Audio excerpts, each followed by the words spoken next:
Salam Nusantara bagi kita semua, selamat datang kembali channel Ray Konoha. Dalam sebuah video, Ustadz Nuruddin pernah mengatakan, saya akan tampilkan jejak digitalnya di sini ya. Ustadz Nuruddin pernah mengatakan bahwa ateis itu adalah orang yang sakit. Jadi Ustadz Nuruddin pernah mengatakan di sebuah video, ateis itu adalah orang yang sakit nalarnya, itu lebih tepatnya. Jadi saya di sini tidak menghakimi Ustadz Nuruddin ya. Saya tidak menyalahkan Ustadz Nuruddin. Saya tidak berhak menyalahkan Ustadz Nuruddin ya. Jadi bagi teman-teman Muslim yang nonton video ini, saya tidak menghakimi Ustadz Nuruddin. Saya tidak mengatakan bahwa Ustadz Nuruddin ini salah ya. Bagi teman-teman Kristen juga. Jadi saya tidak berpihak pada agama apapun di video ini ya. Saya netral.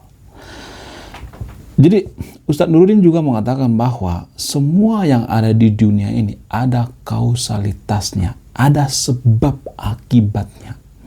Ya, misalnya ini misalnya, kenapa ini bisa terjadi gelas ini? Karena ada penciptanya. Nah, penciptanya ini adalah semacam kausalitas. Dan Ustadz Nuruddin mengatakan ya bahwa yang menciptakan manusia itu adalah Tuhan atau Allah.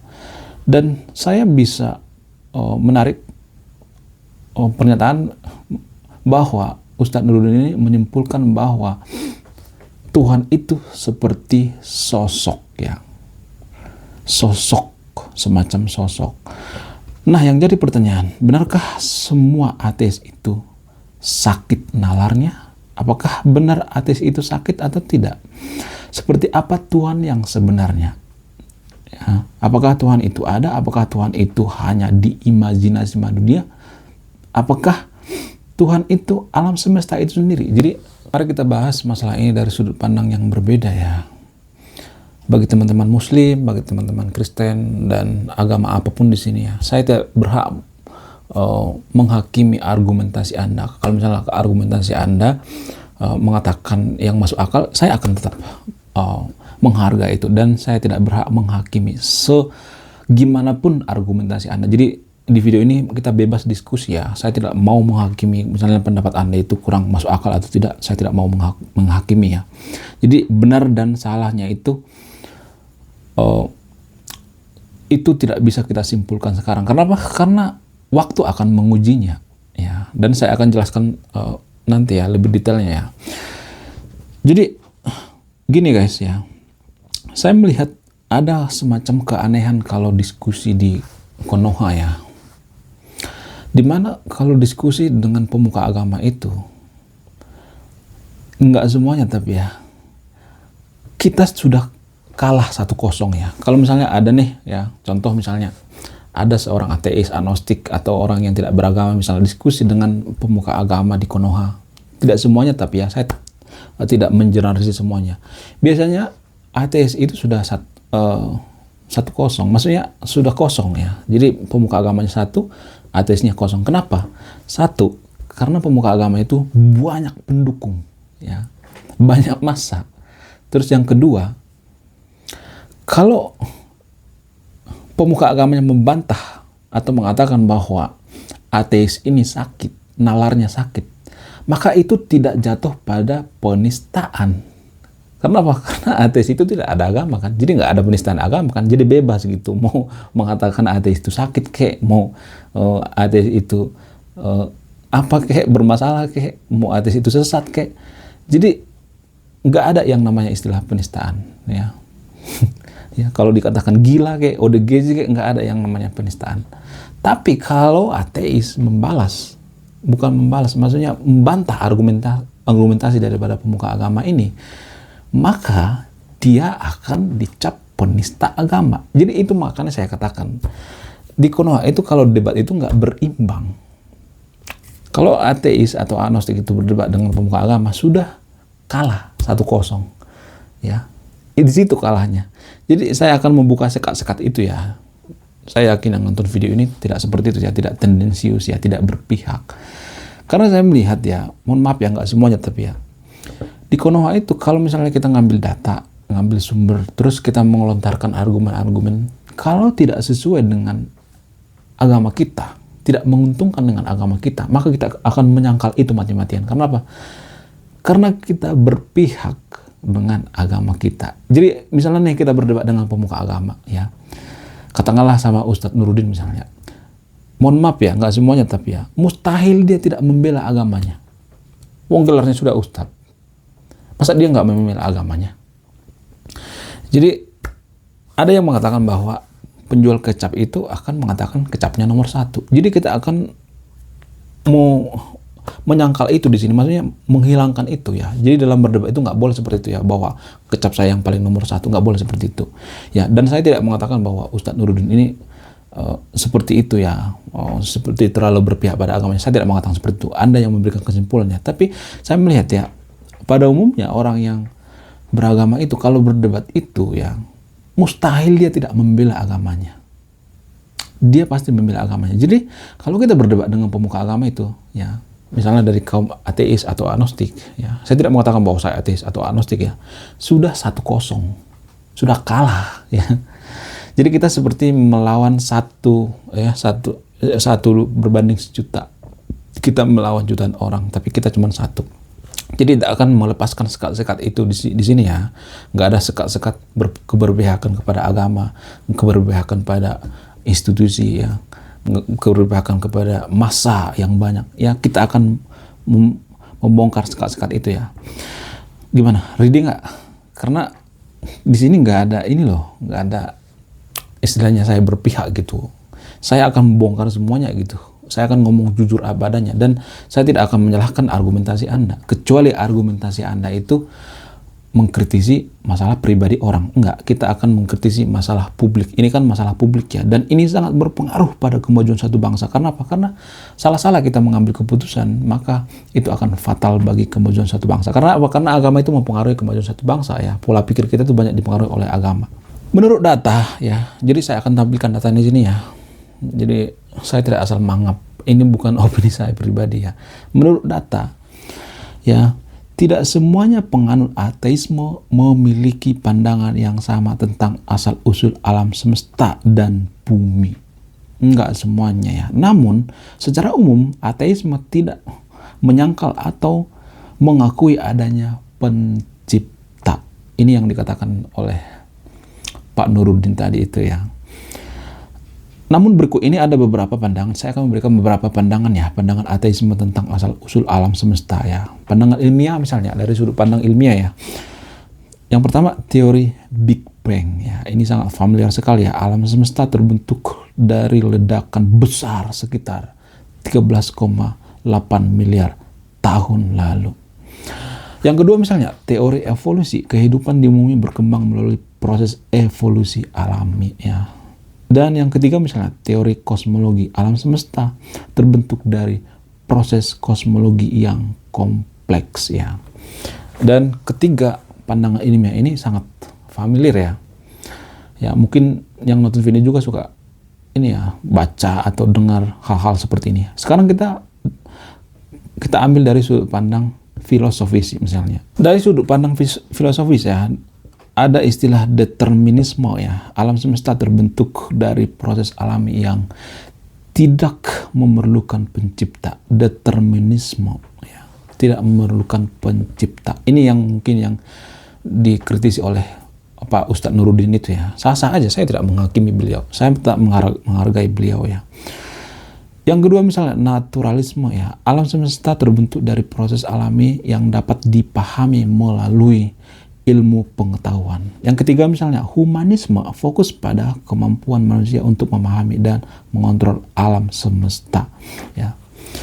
Ada beberapa tokoh-tokoh ateis misalnya yang sering diejek di Konoha ya, seperti Richard Dawkins ya, mendukung teori evolusi dan menolak adanya pencipta. Selain itu, Stephen Hawking misalnya, ini juga sering dibully di internet ya, mengemukakan teori alam semesta tanpa batas dan tidak memerlukan pencipta.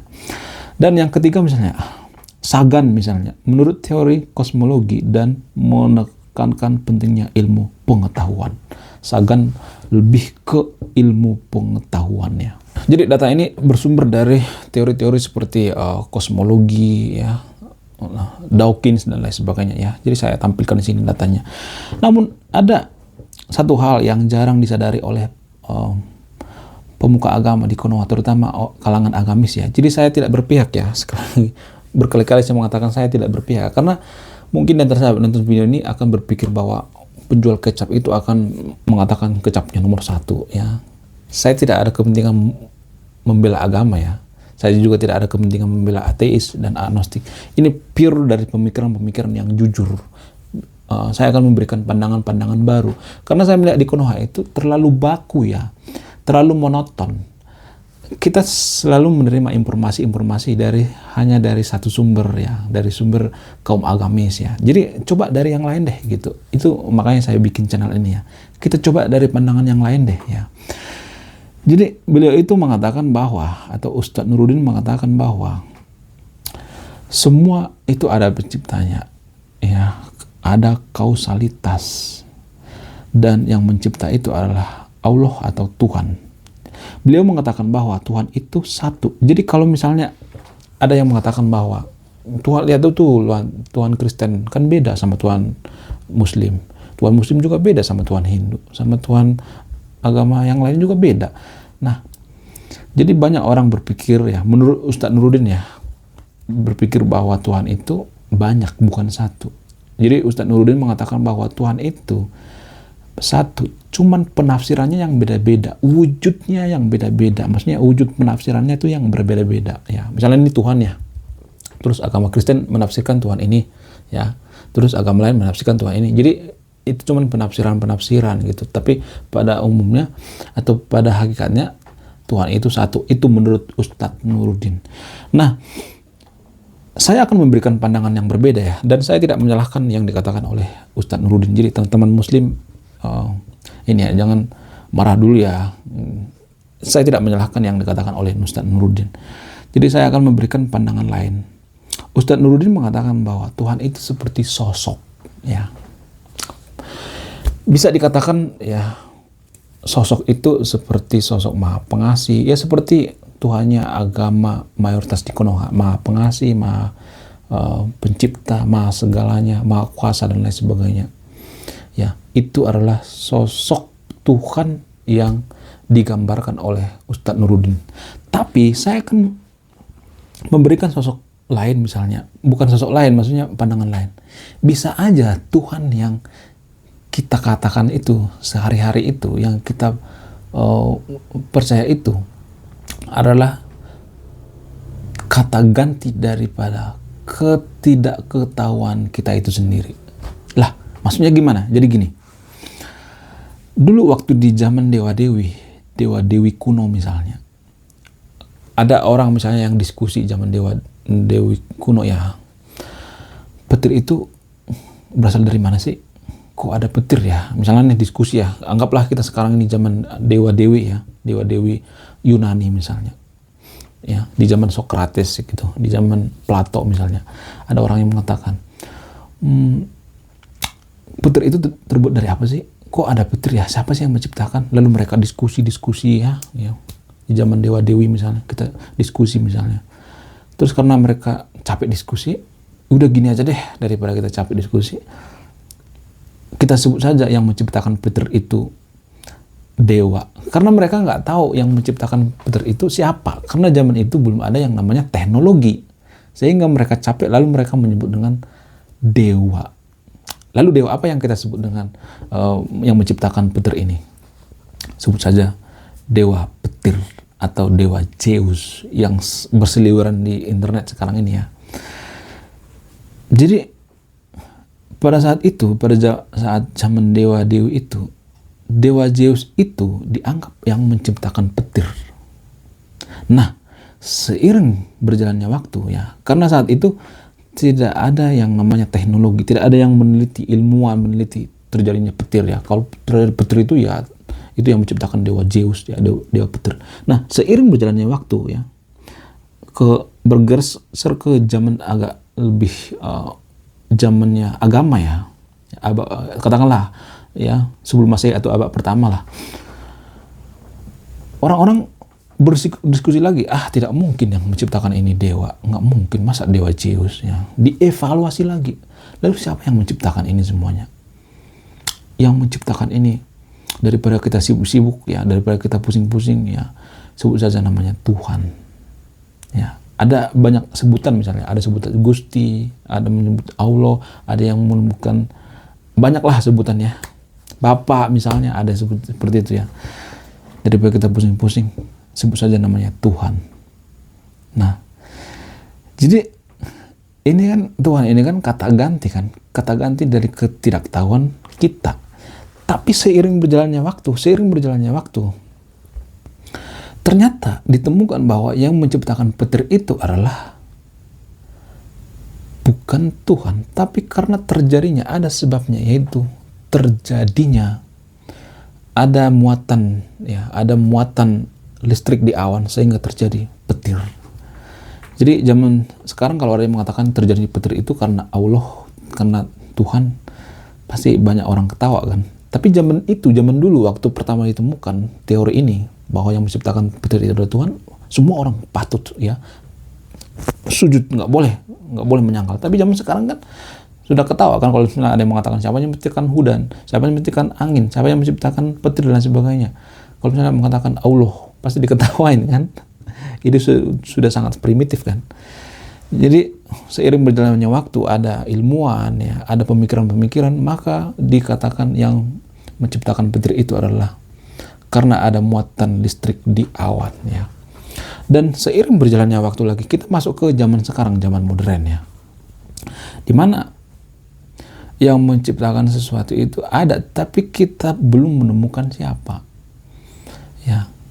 Sampailah pada argumentasi yang mengatakan bahwa Tuhan itu bukan sosok seperti yang kita bayangkan. Tuhan maha suci, maha adil, maha pemurah, maha cemburu ya. Bukan seperti itu, tapi Tuhan itu adalah ketidakketahuan kita itu sendiri. Artinya kata ganti dari ketidakketahuan kita sendiri.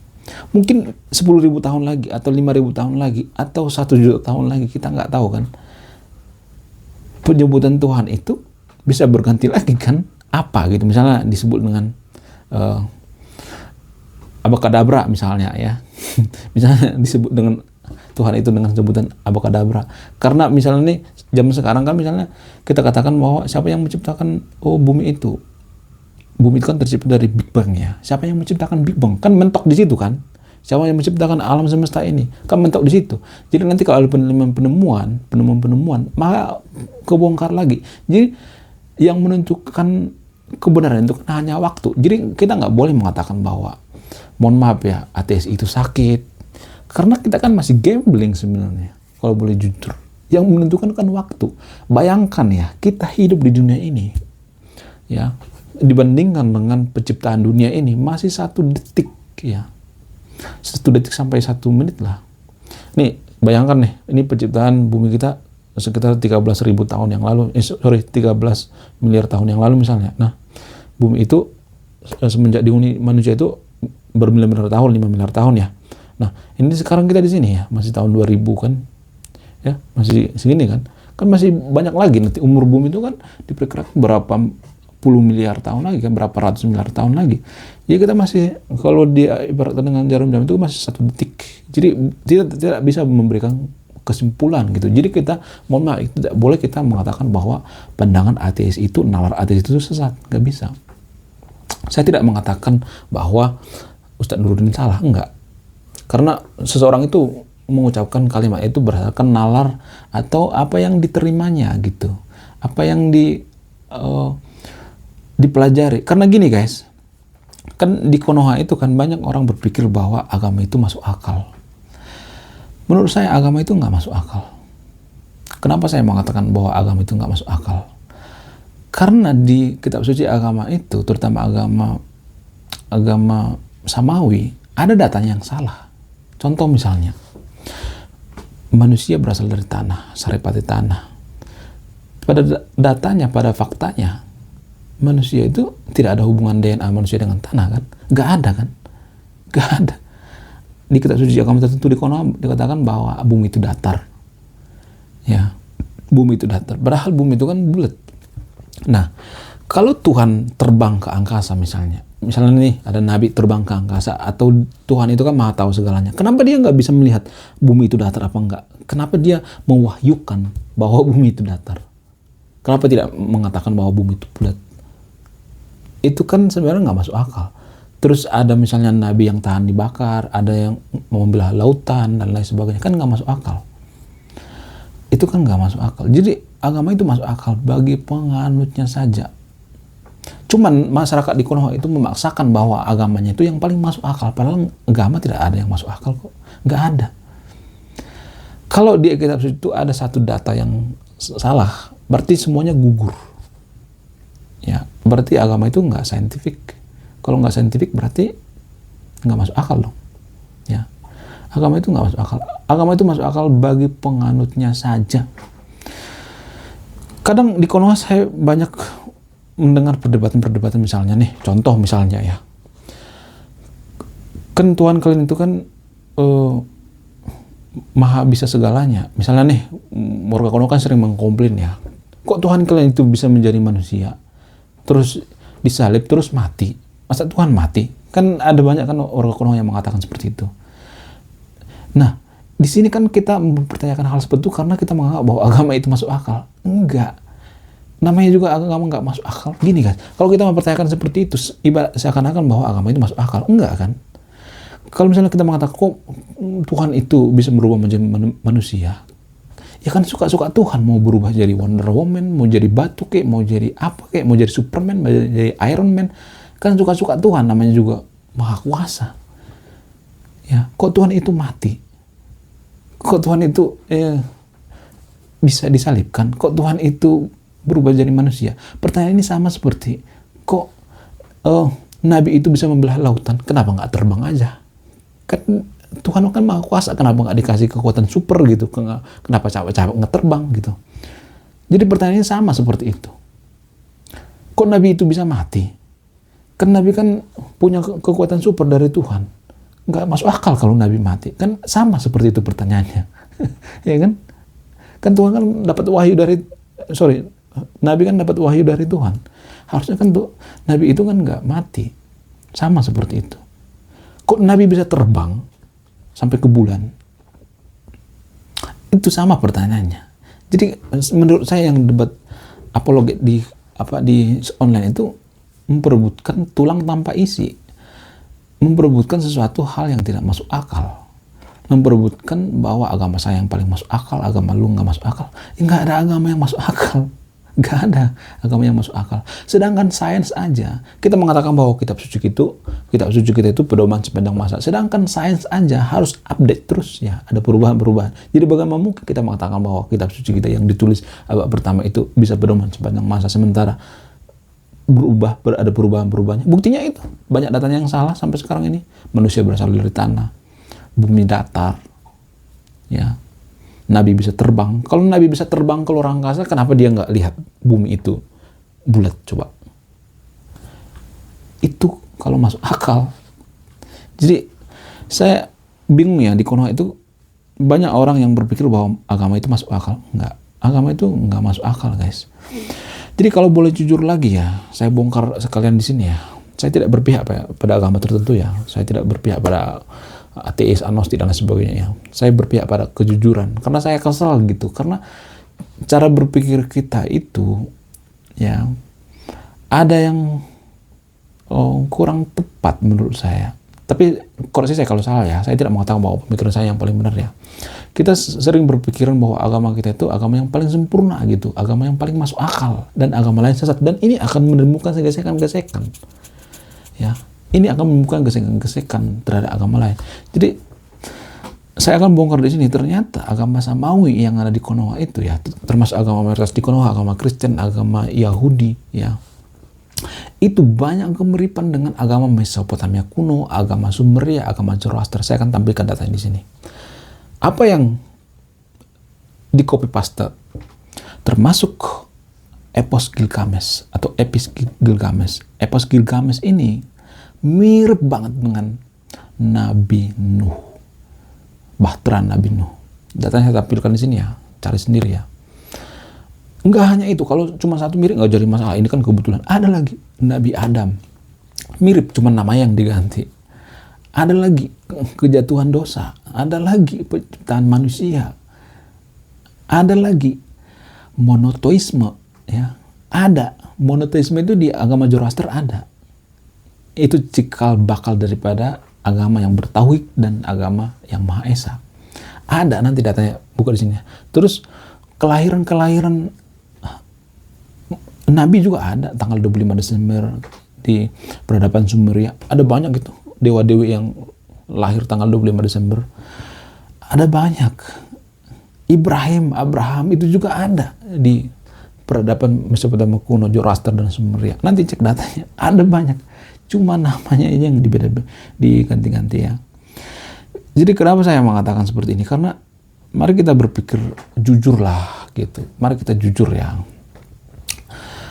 Saya nggak mau kita itu bahwa agama kita yang paling benar, agama kita yang paling suci. Kita merasa bahwa kitab suci itu gedebuk dari langit dan apa isinya, segala macam isinya itu tidak bisa diperdebatkan lagi. Padahal kalau diteliti secara ilmu, ada banyak kemiripan dengan agama lain, ada banyak kemiripan dengan mitologi Mesopotamia kuno, Zoroaster dan sebagainya. Datanya banyak yang dicomot-comot dan datanya juga banyak yang salah dan sebagainya. Jadi ini yang saya tekankan ya. Tapi saya tidak mengatakan bahwa argumen saya yang paling benar ya. Tetap bisa dikritisi ya. Saya tidak mengatakan pokoknya enggak. Ya, saya cuma membuka ruang diskusi ya. Oke, sekian video ini. Terima kasih teman-teman Muslim, teman-teman Kristen yang nonton video ini ya. Mohon maaf ya, saya mengatakan yang sejujurnya, saya tidak berpihak pada agama tertentu ya. Jadi berdiskusi itu kita harus jujur apa adanya. Katakanlah kejujuran itu walaupun itu pahit. Saya Ray Konoha, salam rasional.